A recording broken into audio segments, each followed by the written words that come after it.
Boy bo'lish oson, bittagina duo yetadi. Bir kun ustozimdan hazil aralash so'radim-da. Qur'oni Karimda boshqa kitoblarda hamma narsa bor. Bitta dona duo o'qib boyib ketsa bo'lmaydimi deb so'rasam, bor unaqa duo dedilar. Dedim, unda o'rgating dedim. Ertalabdan kechgacha yugur qilib yurimiz va pul topamiz deb. Bitta duoni o'qib boy bo'lib ketsa zo'r ekan-ku dedim. Aytdilarki, agar shu ishni qilsangiz, o'rgataman dedilar. Bitta oldida sharti bor dedilar. Faqat aniq qilaman-deb o'rgataman dedilar.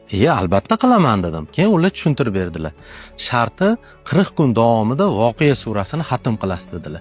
Xatm qilganda ham o'zini qonun qoidasi bor. 40 kun davomida birinchi kuni 1 marta, ikkinchi kuni 2 marta, 40-chi kuni 40 marta xatm qilishingiz kerak dedilar.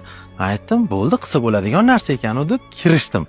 Voqea surasi o'rtacha sura, taxminan 2,5-3 minut o'qib tugatsangiz bo'ladi. Birinchi kuni bitta xatm qildim, ikkinchi kuni ikkita, 18 yo 19-kuni ketadigan bo'lib qoldim, qolib ketdi. Keyin ustozimdan so'rasam, aytdilarki, endi siz bitta xatm qarz bo'lib qoldingiz, uni uzmasangiz bo'lmaydi. Ha, mayli dedim. Shunaqa bo'lib, xatmni tugatish o'rniga minusga kirib ketishni boshladim-da. Keyin to'xta dedim, hayotimni tartiblamasam bo'lmas ekan dedim. Voqli turishni yo'lga qo'yishni boshladim sekin, yozishni boshladim sekin, tezroq o'qishni o'rgandim. 3 daqiqada emas, 1,5 daqiqada Voqea surasini yodlab oldim. Shunaqa qilib sekin-sekin hayotimni o'zgartirishni boshladim. Voqli turaman, xatmni qilaman, boshqa ishlarni qilaman. Lekin hayot qiziq, bir kun biznes, bir kun kasal bo'lib, shu asnoda 4 ta xatm qarzman. Keyin birin-ketin ulardan qutulishni boshladim. Mana shu oddiygina 40 kunlik xatmga mani 1 yil umrim ketdi. Lekin shu orada men hayotimni to'g'irladim, voqli turishni o'rgandim, ishlarimni rejalashni yo'lga qo'ydim. Va shu orada bizning ishlarimiz ham sheriklar bilan juda ham yurishib ketdi.